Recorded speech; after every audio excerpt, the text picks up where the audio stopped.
Buzzkillers. It's me. It's Professor Buzzkill, and my buzz is not being killed because I just opened and consumed one of these new small cans of Coca-Cola that they have out now, 7.5 fluid ounces, and it refreshed me. And I had to hide it from Lady Buzzkill because I didn't want her to see me drinking it. And why am I telling you this? Because we have on the line via the internets Dr. Bartow Elmore, who's written this great book, who, by the way, is an expert on Coca-Cola history, which is a long story, and we'll talk about it more. But he's written this great new book, which is just out, Country Capitalism, How Corporations from the American South Remade Our Economy and the Planet. Dr. Elmore, thanks so much for coming on the show. Thanks for having me. What a pleasure. You know, this is such an important book, and I'm so glad that your publisher sent me an advance copy. And the shout out to Sonia, who's one of your publicists. I deal with publicists all the time, and she's the absolute bestest of the bestest. And I just devoured it. And I don't mean to say devoured it like I would devour a can of Coke, but it was really, really fascinating. As I'd mentioned when we were talking about doing the interview, I had to get by the kind of gee whiz element of how many major and advanced companies come from a region of the United States widely considered backward, certainly by outsiders.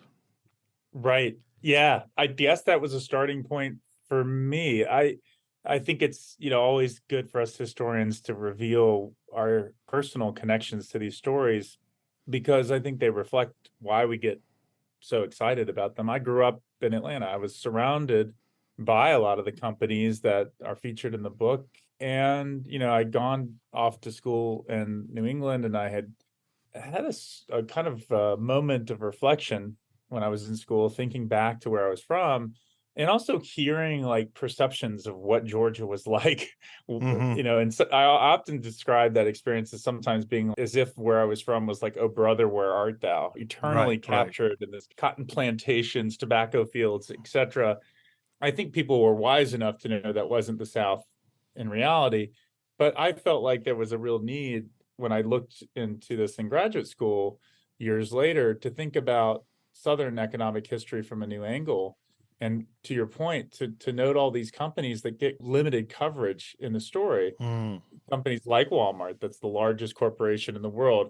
I think in the 20 teens and so forth, there was some scholarship that was coming out on this that was really exciting.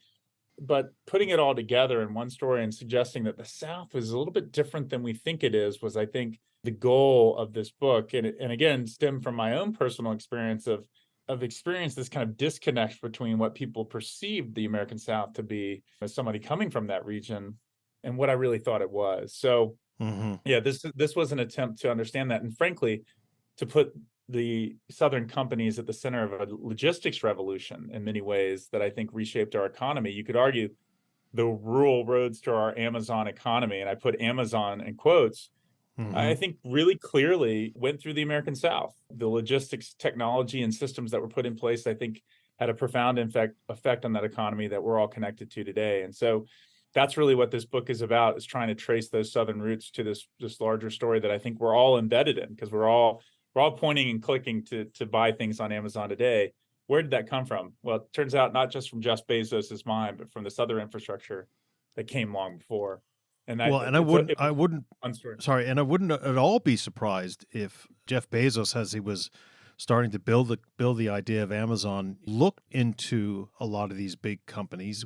Coca-Cola, by the time Bezos started Amazon, Coca-Cola was massive, Walmart was massive, and saw them as models and thought, aha, maybe these are the kind of templates we should follow. And but also I hope that after we talk about a couple of case studies from the book, we can bring up in some ways it is astounding that there are all these world famous, world beating companies coming out of the South and some of the richest people coming out of the South and using this country capitalism that you'll talk about in a minute. But yet in so many other ways the South remains so impoverished. Most of the Southeast anyway leads the nation in the wrong way in health, education, and all that sort of stuff. But listen, which I had experienced personally, and I think it's always we can get to it later too. But I think it's great that you highlight it now. This is not a story that says this is all great and grand. That in fact that the way that this played out, as you said, I think some people benefited immensely from this, but to be honest, many of these state governments and other entities involved in the story, they did not work to spread the rewards of this economic growth in many ways widely. And so this is not a kind of rah, rah, rah, the South is awesome book. In many Yeah. ways, it's like, wow, the South is not what you think it is. And yes, it also has some of these negative consequences as a result. And one other thing that I wanted to mention here at the top is that you mentioned that perhaps Bezos saw these models and built on it. I mean, it's actually more direct than that. I started reading a lot of Jeff Bezos's writing about Mm-hmm. how he started Amazon, and it was Mm-hmm. striking. Honestly, after I had finished the book, right at the very end, I started reading this to kind of connect the dots, and I was pleasantly surprised to see how directly he references the companies in this book. He Wow. specifically calls out Walmart and says he read Sam Walton's biography. He traveled to Bentonville. He hired and poached like his best people to build his distribution centers from where? Well, from Walmart. He literally credits in a speech he gave, he says, where I built this company on a lot of infrastructure that came before me. He says one of the first companies he mentions is FedEx, and says Yeah. FedEx, developed this express air delivery system that allows you to get things swiftly overnight. I built on that. And wildly, he says Bank of America directly. He says, but for the credit card that Bank of America really commercialized in 1958 and onwards, and of course, this bank being now centered in Charlotte, North Carolina, which is part of the story, we couldn't have built out this Amazon system. And even the Visa, if you have an Mm. Amazon card that has the Visa label on it, well, Visa was the base one computer system for clearing transactions for Bank of America that became its own brand, and of course on many different cards. And I think he's right to say that, look, but for these things that came out of this country capitalism that I write about in the book, Amazon's business would not exist. So it's pretty direct, actually, if you go back to Bezos's writing, and kind of exciting to see that in some ways after digging deep into this story. Yeah, and people forget because they're not old enough. But I remember barely that, when the first sort of credit cards came out, when they were still metal. The first one was the Bank America card, and it wasn't Exactly. Visa. And so that was, everyone said, "Oh, do you have a Bank America?" You either had a Bank America card or a Mastercard. I can't remember how, but it definitely stems straight from that. Well, buzzkillers are dying to know, because you've mentioned it a couple times. I've mentioned it. What is/was country capitalism, and how did you see it? How did you kind of discover it as you were doing the initial research on the book? Well, I've listened to your podcast, which is fascinating, and there's so many great authors on. And one of the things that I think is helpful for us as historians is to talk to one another about the craft. I'll Mm, say that I never intended to write about country capitalism as a theme. It wasn't my initial hypothesis, even, or kind of the argument wasn't really there when I was starting to look at these case studies and compare them to one another.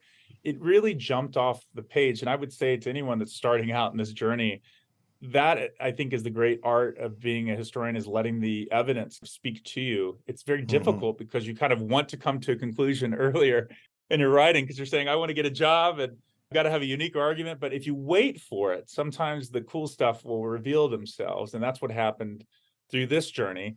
I started seeing, when I looked at Coke, and of course, there's 5 companies in this book: Coca-Cola, Delta Airlines, Walmart, we look at FedEx and Bank of America based in Charlotte. And there's a California connection there, of course, as well. But in each of these stories, I was kind of seeing, is there some common thread? What was it about the Southern ecology, or commercial ecology, if we can call it that, that might have explained, why they became so big and successful? And the thing that really stood out is that all of these companies really grew big in part by servicing the countryside. And I mm-hmm. get that countryside is like a moving target, and I try and, we sat through this, a lot of debates about what this term means and all this, but I think if you go back to the historical record, these folks talked about the countryside. They talked about the Right. country, and they saw it as an asset. Walmart loved the fact that they were going into small towns of 5,000 people or less in some cases, and putting a big box store of tens of thousands of square feet and proving that you could generate enough throughput to make millions of dollars. That was the novel concept, that you could do this, especially in the interstate highway, the time of the interstate highway, to be able to build that out. Same thing with Coca-Cola. I mean, think about it today. You can basically get a Coke I could probably reach out of this door and hit a Coca-Cola product somewhere. That Yeah. was the goal, was just, and literally people were saying, man, this would be great if we could just get it in the countryside. And Delta Airlines in the story, started in the Mississippi Delta and was this crop dusting company servicing farmers and learning how to fly at a very early time in the 1920s by servicing agricultural communities, and doing so not only in the South, but because of the opposite growing season, this is where agriculture and rural society matter, being able to flip their business to Peru as early as the 1920s, becoming a global aviation enterprise, in part because they were focusing on agriculture, on the land. So Mm. for me, country capitalism and Bank of America, the last thing I'll say on that is, another bank, an entity that was servicing farm, Bank of America became one of the largest farm banks in California. And then the North Carolina branch that later merged together in 1998, same thing. They were servicing cotton farmers, tobacco farmers. It turns out that servicing the countryside was a way of developing advanced logistics system, advanced financing systems, advanced, aviation networks that really changed our planet in so many ways and became the leaders in some ways of these various industries. Well, we've whetted everyone's appetite and whetted everyone's thirst for this. And so let's start off by talking about Coca-Cola. Because one of the things that was, that's kind of floored me was Coca-Cola, the way Coca-Cola was built was the reverse of the idea that you have to go to the biggest city to make money, or you have to, if you come up with a better mousetrap, you take it to Madison Avenue, or you take it somewhere in Chicago, et cetera, et cetera, et cetera. But Coca-Cola, certainly in the very beginning, does the absolute reverse of all of that. The only thing we've ever done on Coca-Cola in our show is bust the cocaine and Coca-Cola myth. And although technically was ineffective and not important, despite what Bill Maher says. And Bill, I know you're listening, and you're just wrong. You got to get that out of your fevered brain. I think buzzkillers would want to know the original story of Coca-Cola, and especially international listeners, because I don't think they quite know how rural a lot of these roads were that they built their company on. And it's well, a word I absolutely overuse, fascinating beyond belief. So Yeah, tell us the beginning, and then tell us how these webs went out. right. And as you mentioned, I spent about a decade writing a book on Coca-Cola specifically before this book. So I'll try and keep this tight, but here's the big picture story. It started by a guy named John Pemberton, who was a pharmacist in Columbus, Georgia, who had actually become wounded during the Civil War defending the city of Columbus in April of 1865. And for all the Civil War buffs out there, of course, we're thinking, well, wait a minute, that's the end of the war. So kind of this tragic consequence for him, physically being wounded in this kind of battle that didn't matter. But he ends up taking morphine to try and deal with these pains and wounds that he has after the Civil War. And by all accounts, becomes pretty addicted to morphine. And he starts looking around. He's a pharmacist. At this time, patent medicines are taking off, these kind of quack formulas that are designed to heal everything from, cancer to you name it. And he's playing around with these different things.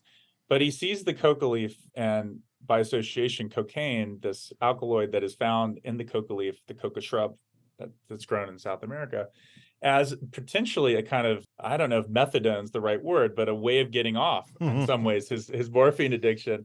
He starts playing with these different drinks, in part because there's a very popular drink overseas by the 1870s called Vin Mariani. Vin Mariani was a red wine mixed with the coca leaf that would have infused it with small amounts, as you mentioned, almost inconsequential amounts of this alkaloid cocaine.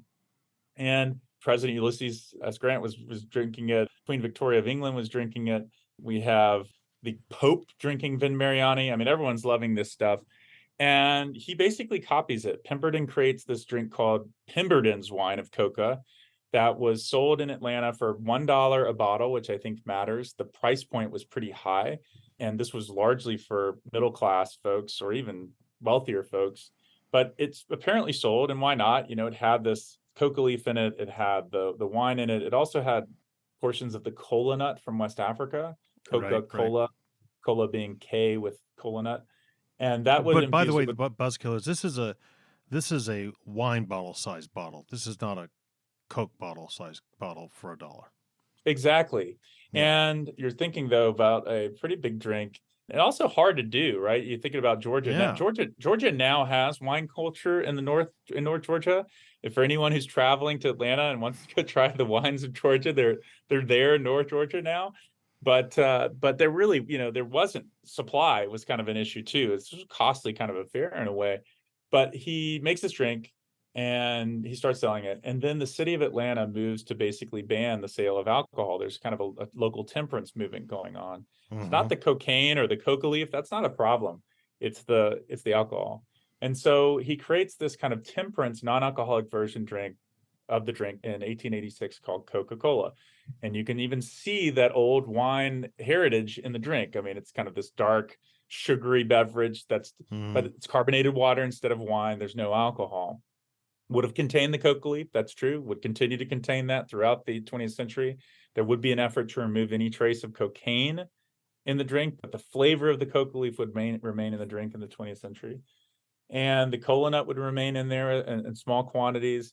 Turns out, originally he was thinking about caffeinating the drink with the cola nut, but that's more expensive than finding caffeine more cheaply on the open market. So the caffeine ultimately came from waste tea leaves that were left on the floor of tea exchanges around the world. And thus was born this drink, this caffeinated, sugary coca drink, Coca-Cola in 1886. Now, Pemberton dies. He never gets to see this drink become the great thing that it's going to become. And Asa Candler takes over the brand in the 1890s. He incorporates this company, Coca-Cola, in 1892. And I mentioned that this is important to the story. Candler and even Pemberton, they want to go to the big city. Weirdly, they start with this vision of, man, I want to get into the city. Pemberton's coming from Columbus to Atlanta. He wants to see where the action is. Atlanta's growing in part because of Black migration to the cities. We think about the end of slavery and Reconstruction, but also because, that's where you make money. Asa Candler, same thing. He's from Villa Rica, a small town on the west of Atlanta. He goes to Cartersville. Even there's a letter in 1870 where he says, man, this town's too small. I got to go to the big city. And they show up in the city. But the thing is, very quickly, I think in the history, as we go through the next several years, they start to realize that, the city's great, but getting it into these smaller markets and towns is a lucrative business. And we start seeing the bottling of Coca-Cola in 1899. And then ultimately, this guy, Robert Woodruff, who comes in and takes over the business in the 1920s, he's a truck salesman. His whole vision is about mobility and movement, getting this stuff into the smallest niche markets you possibly can. Last thing I'll say on this is Woodruff would go to these vending machines at gas stations, and literally his friend Charles Eliot would tell this story. He would try and count all the nickels that were at the vending machine as a reflection of how their business was doing in the smallest little towns. To him, he put it this way. He said, I want things to be within an arm's reach of desire. What a line. Right. And that became the mantra and model for Coca-Cola, that country capitalism. But the point is, at the very beginning, these guys were from the small towns. They wanted to get to the city. Turns out that the smaller towns was actually a boon for them, but they had to kind of learn that over time. Yeah, but there must have been people that they were talking to who said, when they're kind of running this idea by people, they must, what are you, nuts? Those poor backwoodsmen, they don't have any money. You want to, I mean, was the idea that, well, there's no competition out there? Was the idea that we'll create demand because of this great new product? Was the idea that, well, we won't have to constantly fight against the big Atlanta drink producers because we'll have a kind of rural monopoly? But rural would have to be very big geographically. Right. I think for Candler, who's so central to the story because he incorporates the company, he doesn't really get it at first. In fact, when the automobile comes out, he's like very dismissive of it. He sees it as this like fad, and his son is actually really interested in automobiles, but he's like, I don't know. There's going to be like, this could get us in a lot of trouble. These machines are kind of newfangled, and what's going to happen with all this? Once again, reluctant to see these opportunities in some ways. Even with the bottling, the story is very clear that he was not particularly keen on bottling Coca-Cola initially. It was the folks in the smaller communities that were getting Coke syrup who were the ones who really pushed Coca-Cola to say, well, maybe you should consider this bottling thing. Joseph Biedenhorn, who's in Mississippi, for example, was one of the first people to suggest this to Coca-Cola. says, man, if we can just get this in the country, we can make a lot of money. But it takes several years for Candler to get into this idea of this drink being a popular product. And I think your point about rural communities and how could this work is important when we get to price point. Remember that was a $1 bottle of wine. And even if it was a lot of wine, $1 is a lot of money for a lot of people that. Oh, yeah. Oh, hell yeah. Yeah. And so getting it to the 5-cent mark, that's the thing I think we miss if we don't think about this from an economic standpoint. People say, well, yeah, it just became a 5-cent drink. But that was huge because a 5-cent drink is something that's much more manageable for, somebody who may not have a lot of means to purchase. And so that's conversion, I think, from the wine-based drink to this soft drink, as it were, this carbonated water drink. It was big in the sense of the market that it opened up. But interestingly, last thing I'll say on this, once you started branching out into those beyond the cities in a way and into the rural markets, and the availability of this for poor Black consumers as well as poor white consumers, issues of Jim Crow come up in the story, because it's around this time when the bottling's taking off that there is this racist kind of mantra going on that cocaine coming from this coca leaf is contributing to Black crime in the South.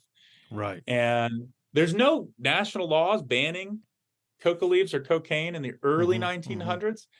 But it's actually these racial mores and concerns about this Jim Crow boundary being crossed, and that this drink might be contributing to Black crime, that makes Asa Candler so kind of almost reflexive in his own white supremacist views, saying, I don't want to have any association with cocaine. We want to make sure everything's removed from cocaine. And in fact, they start removing any references to the coca leaf itself, even though it's in the name, which is wild. Yeah, but on the advertising, it is completely whitewashed. You start seeing the coca leaf, which is mentioned, completely gone, and the cola nut, which makes sense. You're talking about West Africa, the cola nut. Yeah. So interesting. Once you start moving beyond into the countryside, and so, in some ways, it reshapes the drink in terms of these mores being challenged, and so it was kind of a fascinating journey, as you said, to kind of watch this evolve in a way over time. But I guess I'd just say that in some ways, they stumbled on it because it wasn't necessarily where they thought the El Dorado was. But it turns out that Coke now, that's one of the best things about the business. They can be anywhere, anytime, in the smallest little corner shop. And that became their mantra. But I think a lot of buzzkillers won't realize, because it's quite a long time ago now, that very early on, Candler was selling just the syrup to pharmacies and drugstores that had, or little restaurants, little diners, and they added their own carbonated water. And it was later that you had regional bottlers of Coke. And so even into my lifetime, Coca-Cola, when I was young, Coca-Cola was mixed and put into bottles by the local Coca-Cola bottler in your town. And so when we would go visit my grandparents in Chicago, Coke actually tasted slightly different than totally. Coke at home, because it was different water, different water. levels of minerals or whatever's in the water. And it's only fairly recently, in historical terms, that Coke is bottled centrally in any regard. So there were, I suppose it operated kind of like a franchise. There were local Coca-Cola bottling companies all around the country, even in the ads. Sorry, I'm going on about this, and I shouldn't. This is why whenever I get excited about a book, I end up talking about it more than the author. You should. You're nailing it. You're nailing it. Yeah. Well, it's so important to the story. Yeah. Well, I think that's extremely important. And if you look at the most famous Coke ad, "I'd like to teach the world to sing," which comes out in 69 or 70 or 71 or something, the very last tagline is that this message is brought to you by your local Coca-Cola bottler. Absolutely. And it became a form of political capital. If we're talking about the ways in which there's natural capital in the story of the natural resource story that we've been talking about with all these different ingredients, there's also this political capital. So bottling for Coca-Cola officially, in terms of the franchise system, really began in 1899. That's when Asa Candler approved the first contracts. And I should be clear, one of the reasons he didn't want to do the bottling is he didn't trust bottlers. Bottling was still somewhat rudimentary. You think about today, the state-of-the-art machines and everything. Yeah, But yeah. back then, spiders, I think there were even stories of mice ending up in some of these early bottles. It's like, Yikes. mice, how do you miss the mouse? But for him, there's a very clear line he says at one point. He says, it's going to ruin the reputation of this brand I've created. And so there is this reluctance, I think that's somewhat natural, of giving up some control. But it turns out that giving up of control was the key, because it allowed for the business to spread like wildfire, because you now had these local bottlers who, by the way, can go to their local bank where they have a connection, take out in the early 1900s, I've estimated around $3,000 to $5,000, which is no small amount of money. I mean, these folks were going into debt, taking out significant risk in some cases, but many of them would be millionaires because the brand took off and it did really well. These early ballers did quite well, but they took on the risk. And Coke's system in so many ways is a story of that, of kind of outsourcing the majority of the costs associated with actually making or even distributing the product, and putting that on local bottlers in this case, or in the case of their suppliers, local suppliers. And, you're right that was the system that allowed this to just go pow across the country. I think by 1929, there was something like 1,250 bottlers across the country. I mean, it was just astounding. They're in every state in the country. And they're shipping this stuff out on the veins, as I like to think of them, the railroads coming out of Atlanta, just like Chicago and other places, just using that infrastructure as kind of the arteries of the syrup just going out. And then it's the bottlers that are putting in the water and paying for the trucks and the workers to get this stuff to the smaller towns. And the refrigeration equipment, which part of the story, of course, you got to have a cold Coke. So for many of these towns, small towns, this was the biggest refrigeration units, like 5-ton big refrigeration systems, the early mechanical refrigeration systems in the early 1900s. These bottlers were investing in them because they wanted the Coke to be cold, in part to preserve the carbonation in the drink. Actually, that's one of the reasons why they wanted it cold, was the physics of the drink. But also, you mentioned why the South. I mean, it's not. I grew up in Atlanta. You don't want a hot Coke in 98-degree Atlanta. No. So it was a great alternative. 98 and humid, yeah. It's right. It was a great alternative to coffee, another caffeinated drink. It's hot in the South. You don't really want that. So before the iced Starbucks revolution, Coke makes sense in hot regions of the South if it can be cold. But that infrastructure, had to be built out with local capital being taken out by all these local banks, these local franchise system, making that possible. So you're absolutely right to highlight that. Coke is just selling syrup. You can think of it like the Microsoft of the South. It's just selling the floppy disk, the software. It's not trying to build the whole infrastructure. Yeah. But one of the things that's so strong in those first two chapters on Coke is the thing about the roads. And the first major point you make is these roads were, these were rutted dirt roads, first of all. Right. And then there's the kind of, I don't know, luck or serendipity or something that makes the trucker guy, whose name slips my mind just right now, Robert Woodruff, become one of the major players in Coca-Cola, and help convince them that this will work, and then go on to promote roads and pave roads and improve roads in these rural parts of the country. And especially in the American South. Yeah. I mean, it was something that I had kind of, to be honest with you, and I love showing all my skeletons because when talking on podcasts with historians, because we learn so much. Even if you've spent 10 years with something, you see something new. So when I started this book, I kind of went back to the same archives I'd already been through. And I started thinking, oh my gosh, yeah, the fact that Robert Woodruff, who was the son of Ernest Woodruff, who bought basically this Coke brand from the Candlers and ran the business for a short period of time until his son Robert took over. He was just somebody I was interested in because he was kind of a misfit. He went to my high school, weirdly. In fact, I passed by his statue every day when I went to school. And the statue has always mentioned that he had this like massive cigar that he was holding.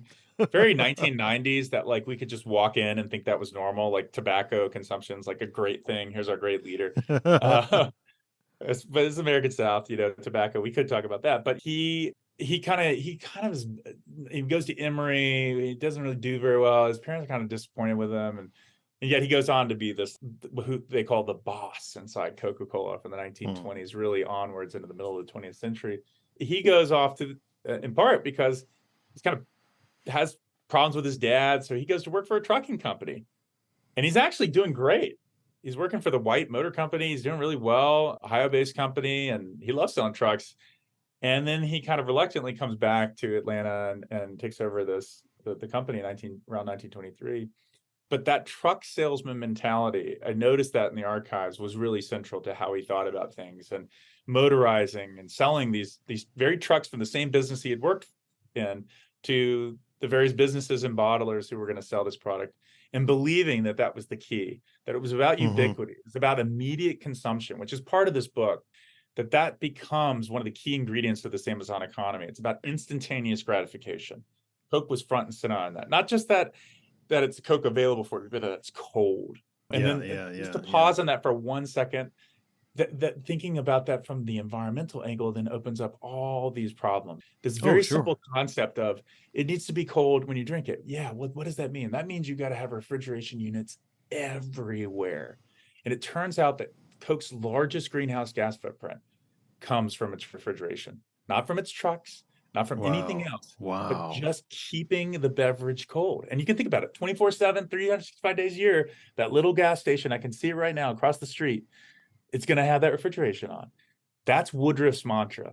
And that historical legacy of that has a huge environmental footprint when we think about all the greenhouse gases, just to keep it cold all the time so that it can be consumed at any moment, an arm's reach of desire. That keeps coming back, and it's not just because it's a good phrase, and it's sort of an interesting kind of oldie worldy sort of almost Shakespearean way of saying things, but that concept just keeps coming up and up again in the Coke story, that it must be immediate for us to make money, and they make it immediate, and they make money. And I had an interview with the chief sustainability officer of Coca-Cola who had left the company. Interestingly, he was the chief sustainability officer when I wrote my first book on Coca-Cola. We had not gotten a chance to connect, and we did after he left. And it was a really amazing interview. I won't give away all the details, but to say that there was a moment in our interview where he said, "Oh my gosh, Bart, I've said some pretty sensitive things." So, as he put it, be careful. And I've tried to be careful in the book, but I've also tried to reveal some of the important things that I think he said. And one of the things I posed to him is I said, look, in your efforts to deal with your environmental footprint, have you ever thought not about what type of refrigerator should we use? Should it be more energy efficient? One of the big issues is the refrigerants that are used. A lot of them use HFCs, hydrofluorocarbons. They are switching at a rapid rate to more natural, what they call natural refrigerants, which actually turns out to be hydrocarbons, and in some cases CO2, weirdly, which is like, we think of the boogeyman of all greenhouse gases, CO2, but it turns out that HFC is like 1,000 times the global warming potential of CO2. So huge savings, but you can still see it's a massive, it's like 30 to 35% of their total greenhouse gases come from refrigeration, even today. And so I posed him, I said, look, have you ever questioned this arm's reach from desire thing? I said, did you ever go back to history? And this is where me as a historian is trying to help these firms think about how their history may kind of trap them in behaviors that lead to less than sustainable outcomes. And it was just amazing, the response. He just immediately goes, no, of course not. No. At Coca-Cola, it's always about more availability. And I said, well, Jeff, I mean, that in and of itself probably be the problem. If you just thought, well, maybe we don't need to have cold Cokes everywhere. Maybe you see it at Kroger, of course. You can go pick up a regular Coke, bring it back to your refrigerator. But what if more of those outlets were available like that, where you didn't have refrigeration units all the time? Like the immediate consumption was not available, but you still had markets. But that is so anathema to how Coke thinks about their business, because it's so ingrained in their DNA that the idea that you'd say, well, maybe don't have refrigeration units here could be a solution to radically reducing your greenhouse gas footprint. Not an option, off the table. Got to be a cold Coke, got to be available everywhere. When in fact, that's not true. They ship it warm, or they ship it at room temperature. No, it gets cold in the store. Exactly. Although, incidentally, in the bottling plants, they actually had, going back to the early 1900s, big refrigeration units, in part because to get that carbonation the way they wanted it, they needed it to be cold at the point of filling, which is pretty wild. So some of the biggest refrigeration units in the South were actually in Coke bottling plants in the early 1900s, wildly. And one other No. little fact, just in case you like McDonald's Coca-Cola. McDonald's Coca-Cola, if you drink it and you love it, the reason you do probably is because they keep it colder than other soda fountain options that you might have at other places. Oh, really? Okay. They not only chill the water, they chill the syrup as well. And I think they keep it at like 34, 36 degrees. I don't know where it is. Somewhere it's pretty cold. Part of the story. So I think we understand now how the distribution system worked and how the idea of sending it out to the country as a way to make money worked. But presumably it started in the South and then grew to the North. Do people in the North and the West say, wait a minute, we're not going to do this. We're not going to buy this. People in the middle. In other words, is there sort of a hostility from Northerners or Westerners who say, well, maybe it works down there, but we're not, we're going to end up losing money by trying to sell to rural people in northern states or in western states?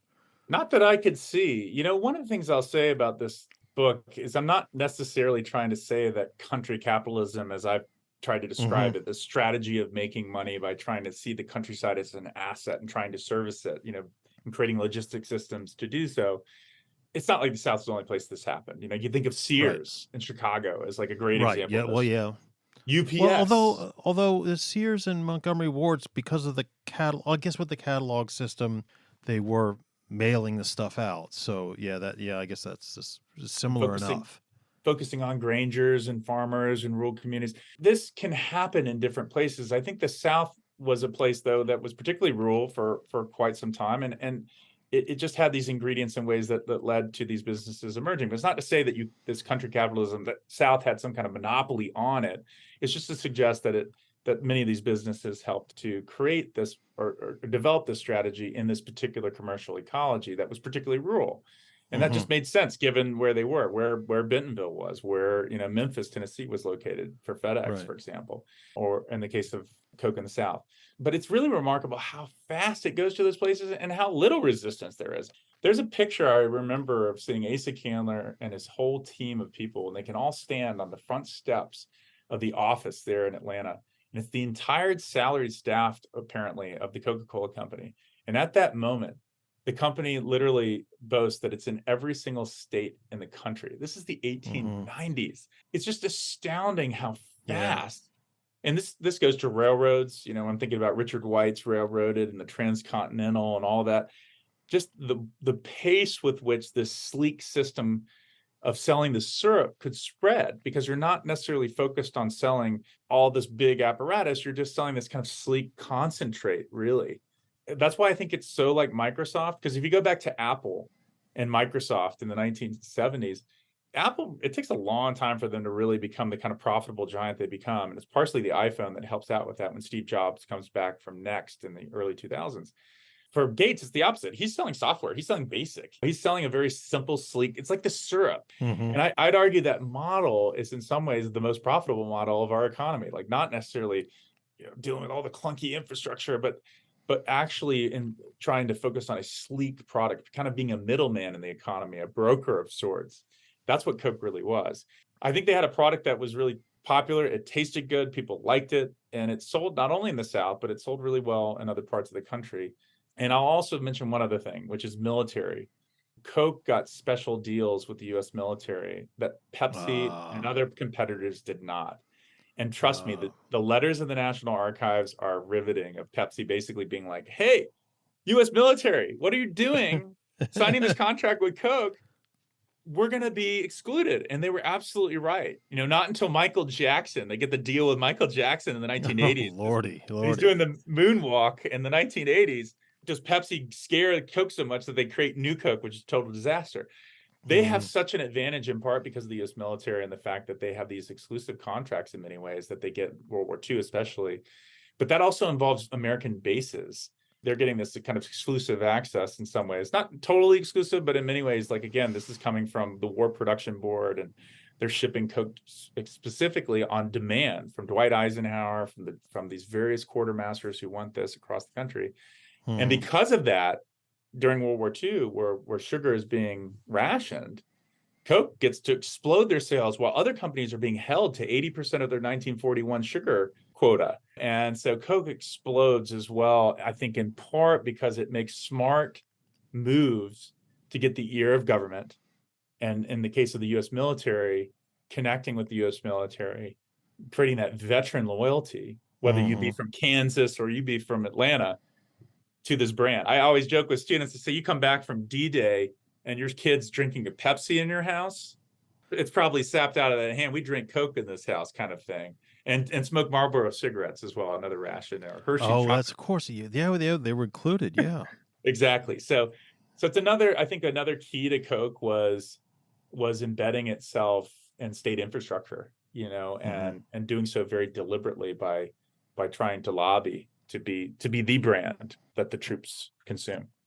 Okay, we can't go any further without taking a little advertising break to appease our corporate capitalist overlords and to have a Coke and a smile. We'll be back with Dr. Elmore in just a moment. Okay, Buzzkillers, we are back with Dr. Bartow Elmore, who's talking about his great new book, Country Capitalism. Now, Dr. Elmore, before we left, we were talking about Coke, and I wanted to bring up the factoid that one of the most, in fact, perhaps the most consequential American historian out there, Dr. Heather Cox Richardson, is, of course, from Maine, and she's a big Pepsi fan. And she and Jason Herbert, who's the historian who runs the History at the Movies hashtag and events on Twitter, are always having these Coke versus Pepsi wars. So, it's not just that historians are structuralists or anti-structuralists or different types of revisionists. We also have Coca-Cola and Pepsi-Cola divisions. So we don't always agree on everything. So Heather, if you're listening, just want you to know that I'm on the Coke side, but we still think you're the best historian out there. Anyway. And I would also just say that Pepsi, I kind of feel for them a little bit here. When I see those letters like, hey, what are you doing signing this contract with Coke? They're getting a kind of bad deal. Another thing is they the Coca leaf goes to Coca-Cola. They're kind of like, hey, how do we get in on this Coca trade? There's a sense of them being bullied a little bit. But the other story I really see in this, I got to be in the lobbying firm for the beverage industry. I got into the basement for this book, the first book on Coca-Cola. Snuck in is not the right word, because I got invited in. They then told me I had to leave after they found out maybe it wasn't a smart idea to let the historian in to look at all these documents for the lobbying industry of the soft drink firms. But what you see is actually Pepsi and Coke working together. Oh, okay. That they see in terms of politics, that their interests are aligned. And so it was kind of interesting to see these arch rivals. On the inside, they're actually like hanging out with each other, trying to get the same tariffs and tariff restrictions removed and other things, and various deposit bills overturned and things like that. We may think of them as enemies, and they are in some ways, but they actually work together a lot in this story as well by the end of the story. Well, there's a little story, and we don't really have time to talk about it here, how Pepsi becomes a kind of Northeastern thing, because it's very much a New York drink. And when in fact it also comes from the South.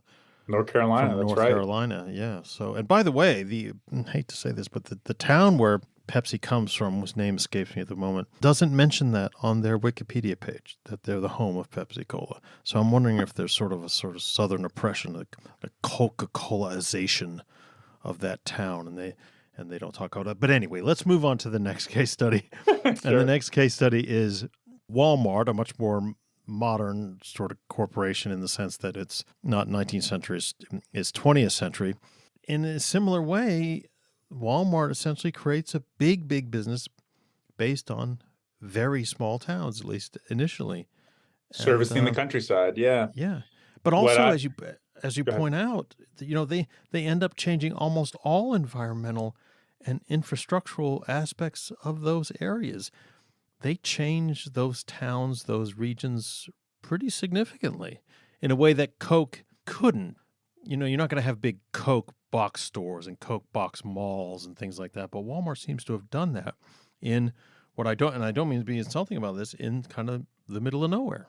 Right. I think if rurality, by the way, when you're from Georgia, it sounds like you have marbles in your mouth when you say rural. So I apologize to all listeners. Okay. It's like an impossible word, even though it can be challenging. But rurality, if that was an ingredient that made Walmart great, and I think it clearly was, that it was servicing these rural communities, and it saw rural America as an asset as they built their business.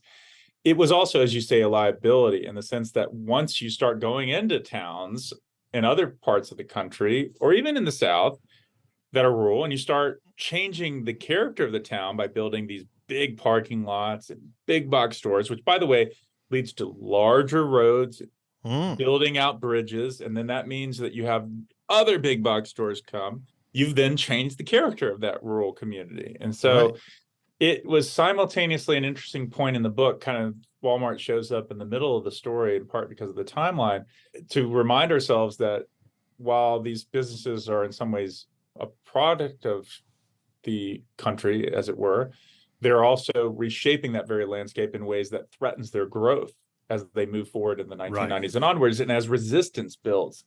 And places like Vermont, which I focus on as a case study of resistance, Williston, Vermont, where incidentally Ben and Jerry, I should say, a Ben and Jerry's ice cream moved to, and they're looking to escape Burlington and big cities. They want to be kind of out in the country. And here comes this Walmart. Well, we don't want this because, in fact, it'll change the thing that we want, which is this aesthetic that we think about. Of course, all this is through the prism of class. It depends on who you're talking about. To someone like Ben and Jerry, who are these wealthy, business people who want this pristine environment, they don't want a Walmart. But if you listen closely to more blue collar working class folks, they say, look, this could really help my family because I can get groceries, for very cheap prices. I can get potentially even a job. Maybe it's not a high paying job, but it's, something. You're seeing these stories play out in these different parts of the country, but there's no doubt that Sam Walton, if you go back, and I read his biography as the starting point and it just jumped off the page. I wasn't necessarily looking, I was just listening. I said, I'm an environmental historian, and I should mention that. What I want to see is what's the environmental story here? And Sam just was throwing it at me. I mean, I didn't even have to look for it. Yeah. The reason he goes to Bentonville is because he likes quail hunting. And his wife, Helen, literally tells him, you want to be in retail? That's awesome. But I hate big cities. I'm an outdoors person. I want to be camping and I want to do these things. We can move anywhere you want, but it's got to be somewhere where we can get to the outdoors. Bentonville and the Ozarks got all this quail hunting around. It's a beautiful location. Part of it is personal, why they're even there in Bentonville in the first place. And Sam Walton says, I might have ended up in a bigger town were it not for these conversations we had as a family about where to go. And even himself, he did like the outdoors. He was one of the youngest Eagle Scouts in, I think, Missouri's history, according to a friend of his. These personal connections to more rural landscapes, as it were, is the origin story, the story of why Walmart is in this little town of Bentonville, Arkansas in the first place. But also I thought that now this is obviously different than Coca-Cola, partly because he's not facing the dirt roads that the Candlers and the early Coke people were facing. But it seems to me as if the Walmart model became sort of, let's put an island out there in some tiny little town, and then the roads will get built to it and other things will get built to it. And there's even a point in your book where they talk about going up in little planes and flying around and looking down and saying, okay, well, there's nothing over there. There's a very small town and a lot of trailer parks and things like that. That's perfect. And then they can build out from there, build a Walmart structure out from there. There's sort of like, I don't want to say something stupid like island hopping, but placing islands and then making the islands connect through various ways seems to be their model, rather than blazing the trail, as Coke did, out to the towns and try to make money that way. Yeah, I think just to get some timing here, 1962, first Walmart, Rogers, Arkansas, very small town. We're talking about thousands of people. Sometimes right. Cited in towns of 5,000 people. That was what was unique. Kmart is starting in Detroit, or not starting, but it has a headquarters there. And then you've got 1962, almost the same time in terms of a big box store. You've got Target in Minneapolis, 1962, same model. They all do pretty well, but what made Walmart different, and Sam Walton talked about this, is he was, as he put it, hiding out in those hills in the Ozarks. And you got Target and Kmart that are focusing more on the suburban, more urban or ex-urban areas. And that was not what Sam was looking at. And you also mentioned the timing here. So 62 interstate highway system, the 1956 Right. Interstate Highway Act has now enabled these connections. So if you did put a store there, you got people that are willing to drive 50, 40 miles on these new interstate highways to get to that town. That was the kind of Yeah. model. By the way, you can hear the environment and the environmental history here, Mm. why that's problematic. It's a model based on people driving with fossil fuel cars Mhm. huge distances to stock up. And by the way, how are you going to do that? We got to have a big car to put Yeah. all that stuff in, to bring it back to your house. The model of Walmart itself, when we talk about sustainability in Walmart, they want to talk about their light bulbs and things like this. And they've actually, as I talk about in the book, they've done some pretty advanced systems of trying to create an index to track all their products. And there's some pretty interesting things that happen later in the story. But I would say the model itself is something they need to confront, right? It was based on this kind of drive to this center, big parking lots, and that was how it worked. But that's the only way it would work in these small towns. You had to build out that kind of parking lot infrastructure. And the last thing you mentioned is so key, like the environment mattered even on the smaller scale of Sam Walton getting tired of driving to all his little stores in the 1960s. He gets his pilot's license. And by the way, Yeah. we're in the 60s. We've already talked about Delta, by the way. So Delta's already led us into this. But he's getting his pilot's license because he's just tired of like being on these winding roads and he wants to just fly to us. But then when he gets up there, as you said, and he put this very clearly in his biography, he said we were decades ahead of the competition, being able to see the retail landscape from the air. Right. But see how, for me as an environmental historian, it's a critical point that the environment itself was shaping the strategy. Like the fact that it was hilly means that he goes up in the air. And then that strategy itself leads to this kind of, as you said, being out in front of the growth, being able to see it in ways you couldn't see it in other ways. Both, I think, on the grand scale, on the personal scale, on the aviation strategy, environment matters. And it was something that hadn't really been talked about, I think, in the story of how these businesses became so big, or emphasized, I should say. But again, is it because Coca-Cola had worked so well and because a number of things from the South had worked so well that Sam Walton wasn't worried about servicing people who really didn't have much money? Is it the idea they don't have much money, but they have enough and they have to have essentials? So we're going to sell socks at the best price around. And while they're buying socks, they're going to then visit our grocery store and whatever else. And we're also going to have the best prices there. Is that the idea that even getting a little bit out of relatively poor people, if you get enough of them, that can work? I think he saw markets, as you mentioned, that if you could get this price point, and he was, as you know, always low prices, this kind of like this focus on, which, by the way, of course, the book goes into this. What does that mean? Well, that means that you've got to have labor conditions that are horrid and all these other conditions to make any of this possible. We talk about the squeeze in the book. And I'm actually headed to Bentonville just to visit in a couple of weeks. And there's these little offices, little cubicles there where you go in, and if you're a fan manufacturer, Walmart sits you down and says, you're going to make that fan for $10. And they said, well, look, we're making it for 20. And well, no, you're going to make it for 10 if you want to sell it to us. So go back, figure out how you make it for 10. And I think for Walton, getting those price points down was so key. I should say that squeeze doesn't emerge until you've built out this retail infrastructure to have such retail power to be able to put pressure on the manufacturing centers. But I think you're right. I mean, for him, it was about getting that price point low enough because he was recognizing what had happened in rural communities. Remember that his father had been, in a way, in the mortgage industry during the Dust Bowl and had been out in the Midwest and West and had kind of watched farming country change, which is also part of the story. The depopulation of rural America was something that he watched in his lifetime due to the consolidation of farming, the mechanization of farming, the ways in which federal subsidies came in, but they went to the large landholders and led to this more agribusiness type model. But that displaced a lot of people. If you're going to sell in these markets, you're going to have to sell at very low prices. But also, on the other end of this, from the labor market standpoint, this is an asset for Walmart. The truckers that are going to be able to deliver all this stuff. A lot of these folks are coming from this migration off the farm, and they're looking for work, and they're willing to go into these non-unionized, cutthroat, competitive trucking industry that now defines, I think, the American economy. And Walmart was feeding off that.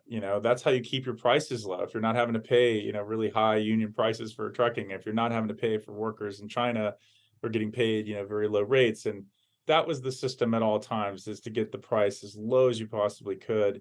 He was somebody who hated, much like FedEx, Fred Smith, unions, fought hard to prevent unionization, even developed a culture. Bethany Morton's great book on Walmart that looks more at the labor story and gender dynamics and creating this kind of patriarchy that gave people this sense of feeling like they were a leader in these places, even if their pay was low.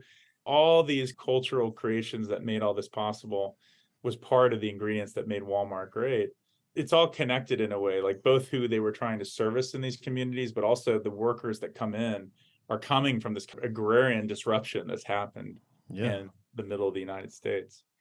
Well, and this sort of leads me to one of the maybe biggest point in the whole book over almost all the case studies, maybe not FedEx so much, but a lot of people are going to ask, is perhaps the major reason they're able to do this, the major reason country capitalism works, and especially in the South, is because you can pay extremely low wages. I mean, I think of, was it GM now builds Corvettes, their fanciest car in Kentucky. And I know they move there because the wages they can pay people almost nothing. How much does that help?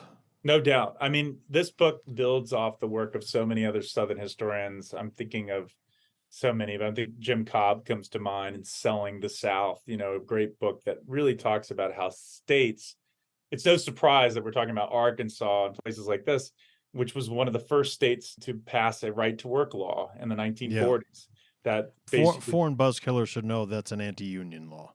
Yep, an anti-union law. Same thing with Fred Smith going down to Tennessee. He's looking for a labor market that, I don't know, I kept trying to remember all the years. For so many years, basically no one was unionized at FedEx. Yeah. Same model you're seeing in all these different businesses. Maybe not that surprising. This is true for any major corporation today. If you look at union rates, it's just plummeted over the last several, I'd say 30, 40 years. But the South had a particular set of ingredients when it came to states really pushing for these right to work laws and creating these lax labor regulations and lax environmental laws that I think kept the labor prices and costs down for these businesses in so many ways. But that goes back to your point that you started with at the beginning of our conversation, that so was this all great for the South? And the answer is no. I mean, if you look at Walmart workers, many of them could only survive by depending on public services like Medicare and Medicaid. And likewise, there's some statistic in the book that escapes me now, but the number of children of Walmart workers that basically needed public assistance just to survive because they weren't getting decent wages, which is also the weird story of all this. Government's always there. It's like the safety net that's even making any of this system partially viable, the federal government in some ways. But in terms of state governments, they're often doing this without asking for these companies to pay their full tax burdens, reinvesting this money into things like public education and other things. So this is not necessarily a boon for the South as a whole. It's often a boon for these big companies, with states willing to basically let these companies come in and not necessarily use the rewards that are generated from these businesses to rebuild the American South, its public infrastructure to support the hardest hit of the American South.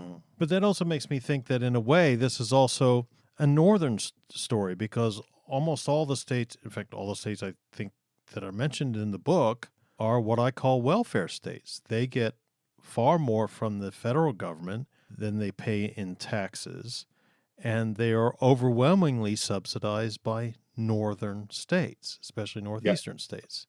Yeah. So New York pays a ton of taxes that go directly to Kentucky, Tennessee, and the old Confederacy. California pays a ton of taxes that goes directly to the southeast quadrant of the United States. So in some ways, it's country capitalism funded by northern taxpayers, or at least a large part of the safety net is funded by northern taxpayers. Totally. And such a big part of this story is that these folks, including FedEx and others who are Fred Smith, who are basically saying, I hate government, don't want government. They're all dependent on it, whether it be the interstate highway system, whether it be I'm thinking of Bruce Schulman's great work that I've built on in this book, trying to think about all these military investments in the American South, just a tremendous amount that come in the Cold War era. I forget the number of bases, something like 65% of all military bases or something cited in the American South after the war, that is making all this possible. Again, you think about Coca-Cola and those contracts, that's how they're expanding, is through all these investments. But it's also in subtle ways that I found in this book, the ways in which taxpayers are subsidizing this system in the South. Take Delta Airlines, the essential air service program that is created in the 1970s and onwards to make sure that small towns ultimately are enabled to have their airline transportation to their smaller airports, which we could have a debate about whether that's good or bad. I mean, it is what it is. One thing from an environmental standpoint to point out is that many of these flights are filled to like 36 to 40% of capacity. Yeah. And yet they're subsidized so that they can operate, so that these smaller airports don't basically sink. I'm thinking of Muscle Shoals as a specific example, where I know that there's a flight that gets like hundreds of thousands of dollars in subsidies just to stay operating. And yeah, it's a hidden history in some ways.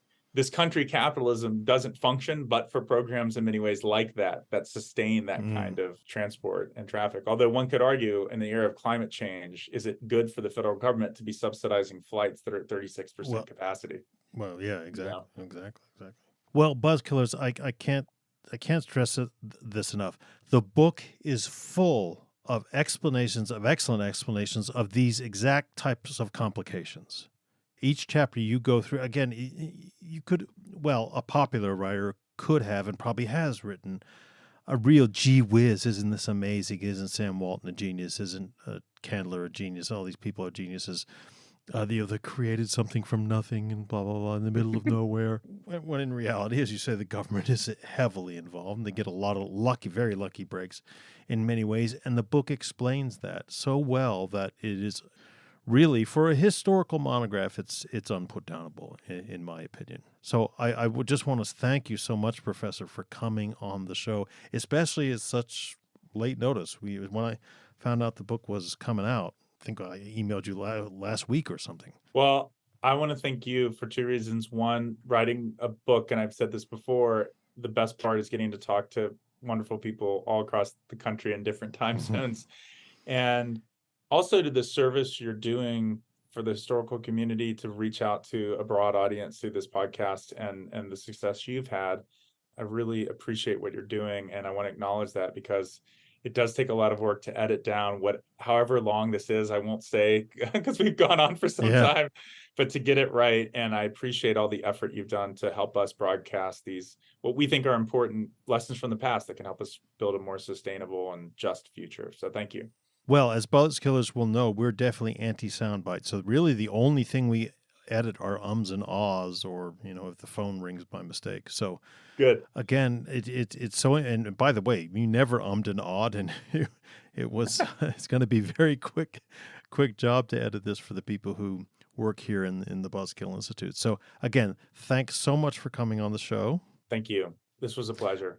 Buzzkillers, the book is on the Buzzkill bookshelf. Please go get it right away. If you order it through Amazon, if you order it get it through your local bookstore, we'd rather you get it through your local bookstore, but however you get it and read it, it really will change the way you think about the contemporary United States. And we'll talk to all of you out there next week.